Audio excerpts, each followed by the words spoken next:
Well, hello my friends.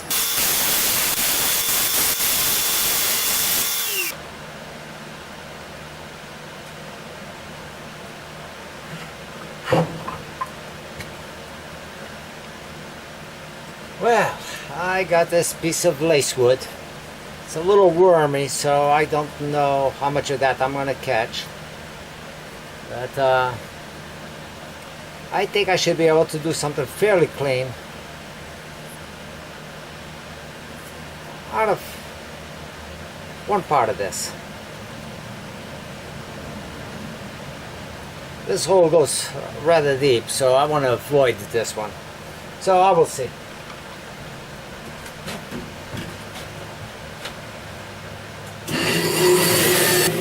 This piece, it's small. I'm going to slap it right in up between centers and just pressure from my tailstock and life center. And I'm going to start making a lid for that.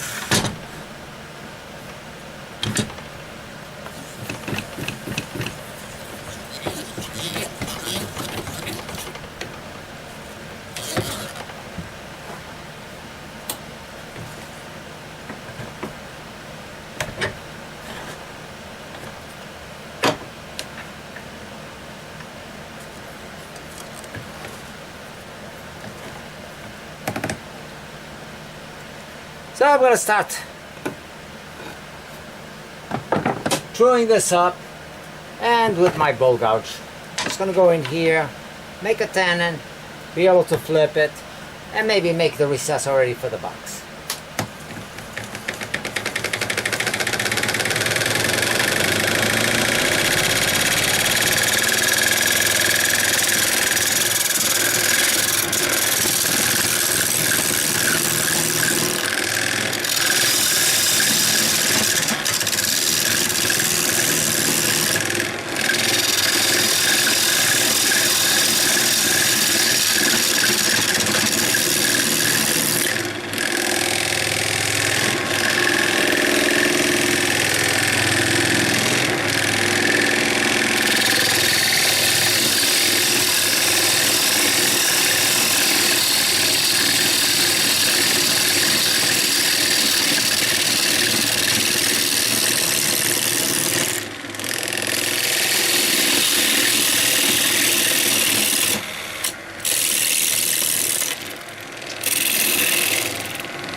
You know, if you are wondering, how is it that I always just estimate what I need for a tenon? I'm looking at the size of this, and basically I come out 1/4 inch away from that, and that gives me a good size tenon to go into my drawers.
Okay, and here it is.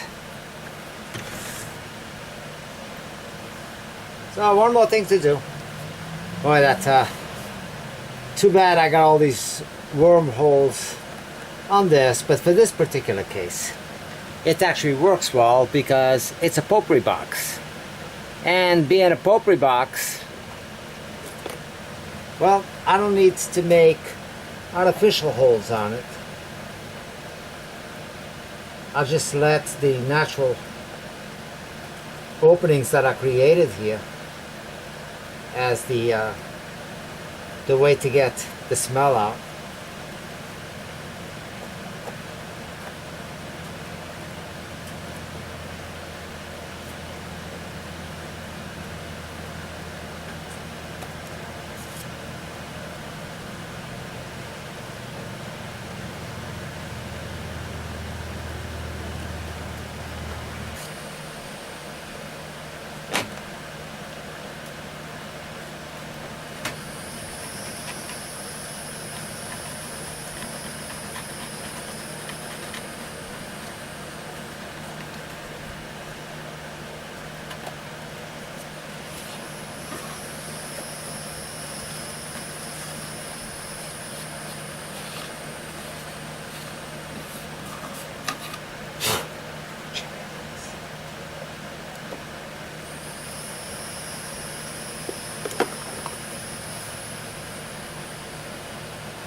Now, I know that you're wondering, how did I reverse it the last time? And I know what I'm about to show you. It's not something that anybody's going to recommend that you do. But I do it. I got them out here. It's round. I don't have really any way to hold this up. So I find what fits out of my jaws as a temporary hold and bring it out here. Oops. Bring it, my jaws out, tight against the shoulders. So I know it's true. Now, is that something that I'm going to be doing a lot of turning and be aggressive and go at it like I normally do? No, I know what I'm gripping over here, but it's enough to hold me up well enough, like any type of a vacuum chuck or, you know, anything that you put on something else. Use your jaws. I mean, they're not designed for this, but they will work for this. So, got them flat. There's no, you know, it's under pressure. I don't want to put too much pressure where it would blow out my piece. But that's more than enough of what I need to be able to clean up this foot. And that's all I'm going to do. I'm going to maintain between center still through the majority of the cleaning up, and even do a little bit more buffing over here and the bottom as well.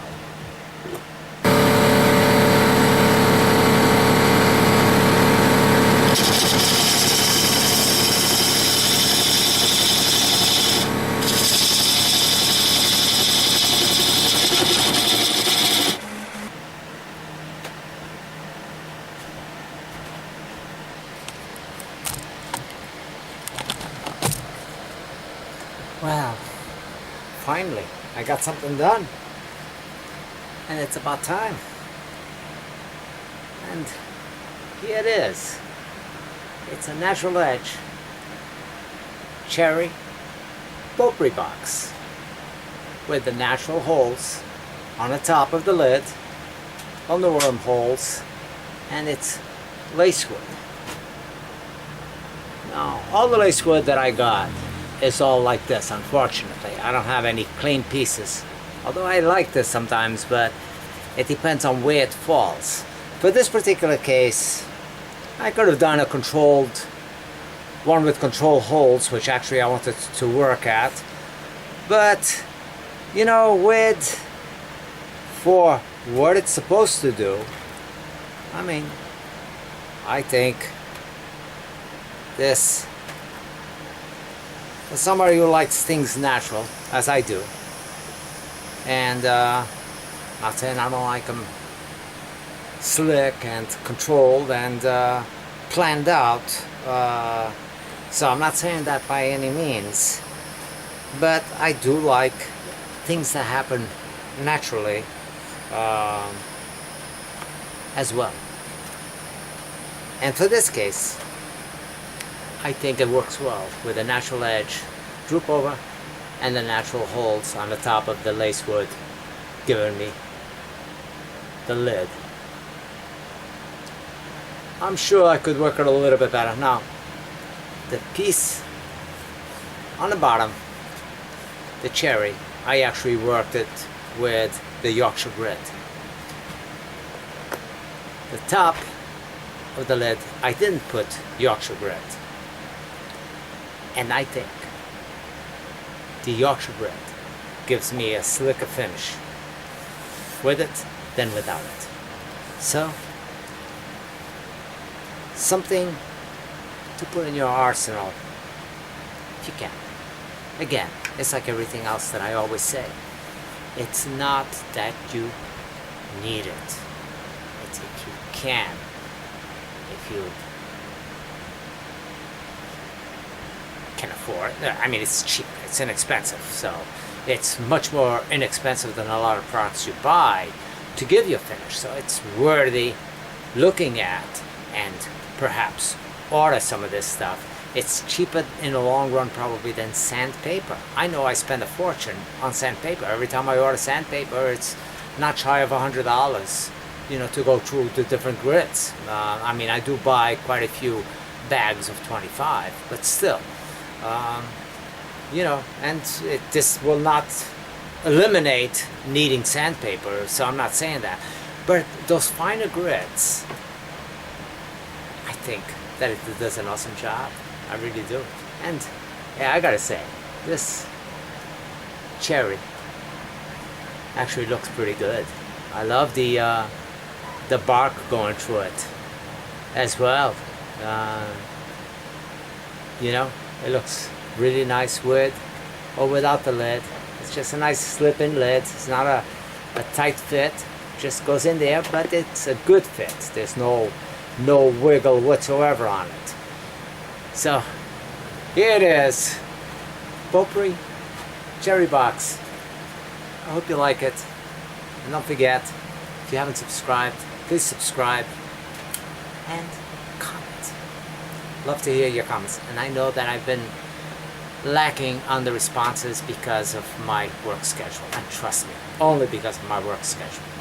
Today's Saturday. I went into work. Unfortunately, some of the guys didn't show up. It was a very light day. I only had a framing crew, a roofing crew over there, so I came early to hit the late for a change. But you know, my hours is not an 8 to 5 or 7 to 3 or anything like that. My job is whatever it takes to get it done. That's how I look at it. So many days of 12, 13 hours on the job, coming home and still doing paperwork and following up, and then of course the thought of what's going to happen tomorrow, what am I going to do, who is going to do what, and you know, so it's you know, I might be getting paid okay, but it's a job that comes with its full set of headaches, to say the least. Well, thanks again, and as usual, I ramble on. See you very soon.